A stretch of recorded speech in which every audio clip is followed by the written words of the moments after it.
ప్రతి 2 సంవత్సరాలకు పెద్దగట్టు జాతర అంటే సమ్మక్క సారక్క జాతర తర్వాత ఆ స్థాయిలో జరిగేటువంటి జాతర కొన్ని లక్షల మంది ఒక రాష్ట్రమే కాదు 7-8 రాష్ట్రాల నుంచి యాదవుల కులదైవమైనటువంటి మరి ఈ యొక్క జాతర లింగమత్తుల స్వామి చౌడమ్మ వారి యొక్క ఆశీర్వచనాలు తీసుకోనికి చాలా వ్యయ ప్రయాసాలు కూర్చి లక్షలాది మంది ఈ ప్రాంతానికి రావడం జరుగుతుంది.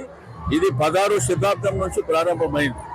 కానీ కేసీఆర్ గారి ప్రభుత్వం వచ్చిన తర్వాతనే కేసీఆర్ గారు దీన్ని గుర్తించి మరి బ్రహ్మాండంగా ఈ ఆలయాన్ని డెవలప్ చేయాలి, ఇక్కడ వచ్చేటువంటి భక్తులకు మెట్ల మార్గం కల్పించాలని రైట్ రౌండ్ అంతా మెట్ల మార్గం కల్పించడమే కాకుండా ఆ ప్రాంతంలో పొలను కూడా బ్రహ్మాండంగా డెవలప్ చేసి ఒకప్పుడు నీళ్లు కూడా లేవు తాగడానికి.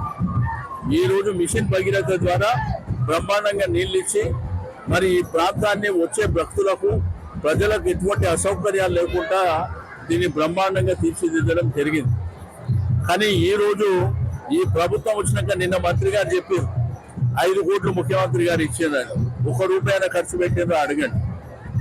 డబ్బులు ఇచ్చినామాట చెప్తుండ్రు, ఖర్చు ఏం పెట్టింది అనేటువంటిది కూడా అవసరం కదా.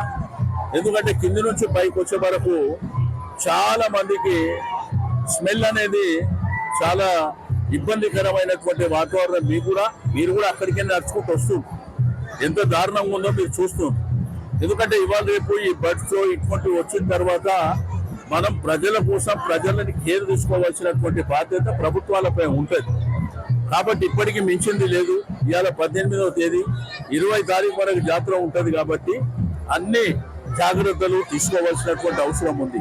బ్లీచింగ్ పౌడర్ కావచ్చు, లేకపోతే ఇక్కడ ఫాస్ట్ ఎయిడ్ సెంటర్ కావచ్చు, లేకపోతే హెల్త్ క్యాంపులు కావచ్చు, ఇవన్నీ ఏర్పాటు చేయవలసినటువంటి అవసరం ఉంది. ఎందుకంటే ఎండ కూడా తీవ్రంగా ఎండ ఉన్నది, లక్షలాది మంది భక్తులు ఉన్నారు కాబట్టి వాళ్ళకి ఎటువంటి ఇబ్బందులు లేకుండా మరి ప్రభుత్వం అన్ని కట్టుదిట్టమైనటువంటి ప్రికాషన్స్ తీసుకోవాలని చెప్పి నేను ఈ సందర్భంగా కోరుతా ఉన్నా. ఏది ఏమైనప్పటికీ అమ్మవారు అదేవిధంగా లింగమత్తుల స్వామి ఆశీర్వచనాలు ప్రజలకు అందరికీ మరి ఉండాలని చెప్పి ఆ భగవంతుడు ప్రార్థిస్తా ఉన్నాం. తప్పకుండా ఈ జాతర రాబో కాలం చూస్తే సమ్మక్క సారక్క తర్వాత పెద్ద జాతర ఇదే కాబట్టి ఇంకా భవిష్యత్తులో ఇంకా లక్షల సంఖ్యలో భక్తులు వచ్చేటువంటి అవకాశం ఉంటుంది కాబట్టి తప్పకుండా ఆ జాగ్రత్తలు తీసుకోవాలని కోరుతున్నాం. స్టేట్ ఫెస్టివల్ అన్నారు, నేషనల్ ఫెస్టివల్ అన్నారు, తప్పకుండా అది కేసీఆర్ ప్రభుత్వంలోనే అవుతుంది. ఎందుకంటే ఆ రోజుల్లోనే 14 కోట్ల రూపాయలు ఖర్చు పెట్టింది గవర్నమెంట్ కేసీఆర్ గారు. అంతకుముందు మీకు ఏ ప్రభుత్వాలు కూడా రూపాయి ఖర్చు పెట్టింది లేదు. టెంపరరీ జాగ్రత్తలు తీసుకోవడం తప్ప 14 కోట్ల రూపాయలు కేసీఆర్ గారు ప్రభుత్వం ఉన్నప్పుడు ఖర్చు పెట్టిన మాట వాస్తవం, మీకు అందరికీ తెలుసు. అదేవిధంగా మా లింగయ్య యాదవ్ గారు రాజ్యసభ ఎంపీ ఉన్నప్పుడు 65 లక్షల రూపాయలు పెట్టి ఇక్కడ ఒక ఆఫీస్ కూడా కట్టించింది కూడా వాస్తవం. కాబట్టి ఇంకా తీసుకోవాల్సినటువంటి భక్తులకు కావాల్సినటువంటి షెల్టర్ కానివ్వండి, ఇంకా తీసుకోవాల్సినటువంటి జాగ్రత్తలు చాలా ఉన్నాయి. తప్పకుండా మళ్ళీ కేసీఆర్ గారి ప్రభుత్వం వచ్చిన తర్వాతనే ఇది మనం అన్నట్టు రాష్ట్ర ఫెస్టివల్ కింద తప్పకుండా అనౌన్స్ అవుతుంది.